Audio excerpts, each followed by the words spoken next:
বহুল আলোচিত যে মামলাটি সেই মামলাটি হচ্ছে ২১ আগস্ট গ্রেনেড হামলা মামলা। এই ২০০৪ সালের ২১শে আগস্ট এই হামলাটি হয় আওয়ামী লীগের একটি সমাবেশে। তখন আওয়ামী লীগ ছিল বিরোধী দলে আর সরকারে ছিল বিএনপি। এই গ্রেনেড হামলায় শেখ হাসিনা অল্পের জন্য বেঁচে যান, কিন্তু ২৪ জন মারা যান।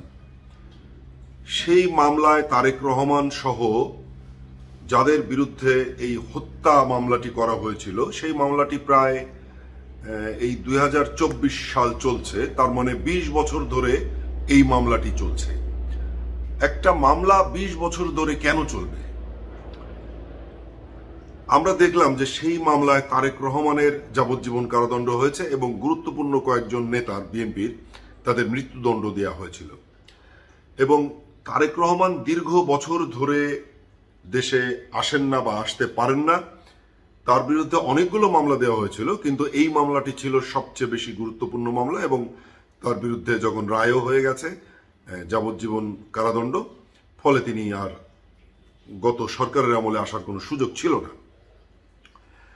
এই মামলার শুনানি শেষ হয়েছে কিছুদিন আগে, নভেম্বরের 18 তারিখে। এরপরে সবাই অপেক্ষা করছিল রায়ের জন্য।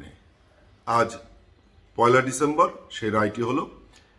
এই রায়ে তারেক রহমান সহ সবাইকে বেকসুর খালাস দেওয়া হয়েছে ওই মামলা থেকে।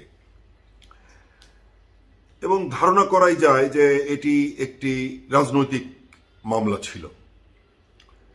কেননা তারেক রহমান দীর্ঘ বছর তিনি বিদেশে আছেন, দেশে আসতে পারছেন না। আর তারেক রহমান বিএনপির ভারপ্রাপ্ত চেয়ারম্যান, তার মানে বিএনপির খালেদা জিয়ার পরেই তারেক রহমান বিএনপির সর্বোচ্চ নেতা।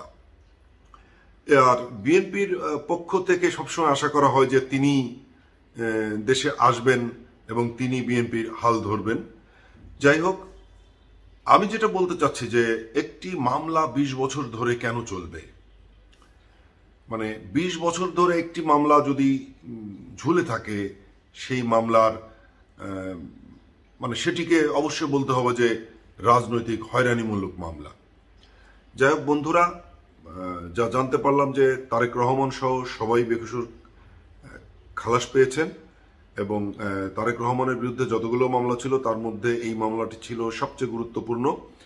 এখন আশা করা যাচ্ছে বা বিএনপি থেকে বিএনপির লোকজন আশা করছেন যে তারেক রহমান সম্ভবত খুব তাড়াতাড়ি দেশে ফিরবেন। সবাই ভালো থাকবেন।